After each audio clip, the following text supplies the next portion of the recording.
वा रे वा मंत्री, राज्याचे गृहमंत्री।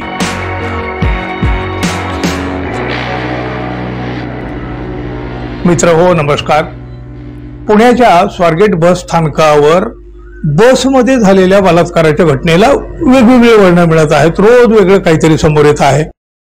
आता बघा, आरोपी काय म्हणतो, हा बलात्कार नव्हता, तर जे काही झालं आहे ते सहमतीने झालं आहे। पीडित तरुणी मात्र या दत्ता गाडे याचा दावा पूर्णपणे खोटा असल्याचे सांगते।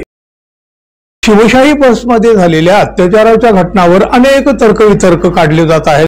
आता या घटनेतले आरोपी तो दत्ता गाडे, आता त्या दत्ता गाडेच्या वकिलाकडून बघा, म्हणजे या दोघांमध्ये कोण, पीडित मुलगी तरुणी आणि हा गाडे, या दोघांच्या मध्ये सहमतीने संबंध झाल्याचा दावा त्यांच्या वकिलाकडून केलेला आहे त्या गाडी।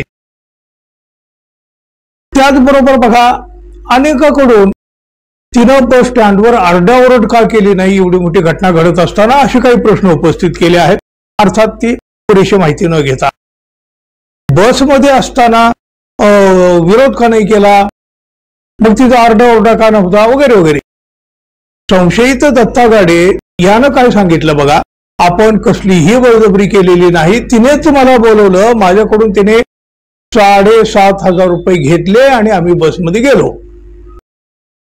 बघा, आता या गाडीच्या पत्नीने देखील काही सवाल उपस्थित केले आहेत।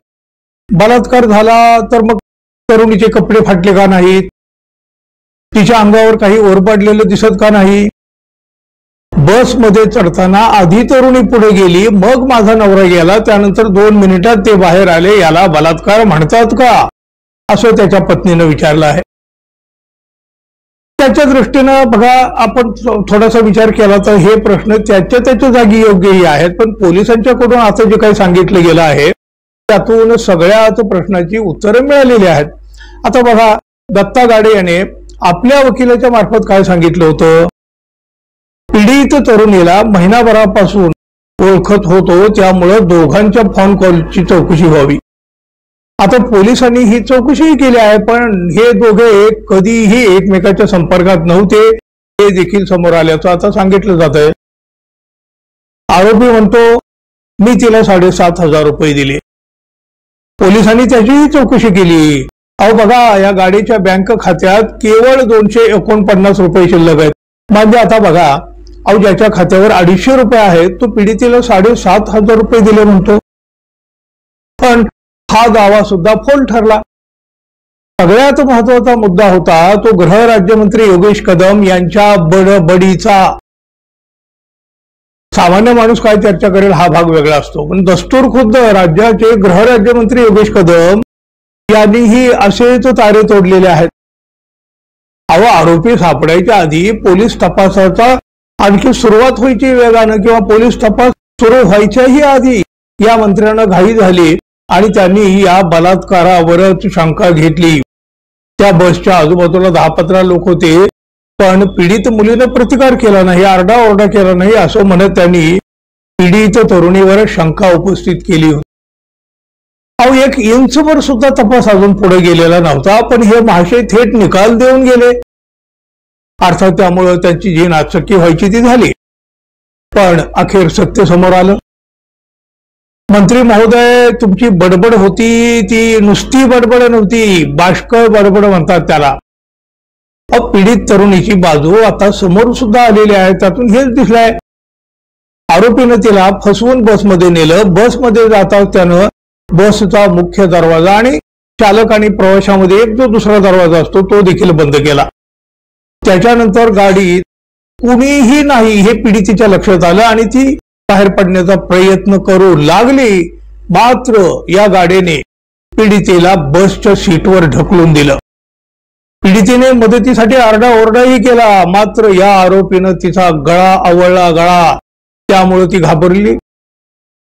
पीडिता प्रतिकार करीत नसल्याचं लक्षात येतं आरोपीनं दुसऱ्यांदा पुन्हा तिच्यावर बलात्कार केला।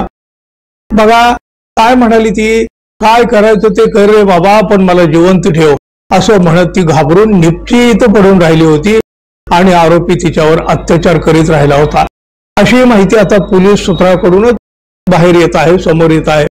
जीव वाचवण्यासाठी आरोपीकडून होणाऱ्या अत्याचाराला ती विरोध करू शकली नाही, हेच तर यातून समोर आलं ना। गळा दाबून तो तिला मारू पाहत होता, अशा परिस्थितीमध्ये प्रतिकार करून तिचा जीव गमवायचा नव्हता। अहो ती गयावया करीत होती, काय करायचं ते कर रे बाबा, पण मला मारू नको म्हणत होती। शरणागती पत्करली होती हो तिने, शरणागती। आणि मंत्री महोदय म्हणतात प्रतिकार कसा केला नाही, आरडाओरडा कसा केला नाही। वा रे वा मंत्री, राज्याचे गृहमंत्री। पीडित तरुणीच्या जबाबावर आता काय बोलणार हे गृहमंत्री? हे महाशय पोलीस नाहीत, वकीलही नाहीत, गुन्हा घडला की लगेच तारे तोडून रिकामी झाले, गुन्हेगाराला क्लीन चिट देऊन हात झटकले। कायदा सुव्यवस्थेची चिंता करण्यापेक्षा गुन्हेगाराची काळजी करून मोकळे झाले। मग आता बसले ना चपरात। मित्रांनो, अशी माणसं मंत्रिपदासाठी तरी योग्य आहेत का हो? ताई तुम्ही सांगा।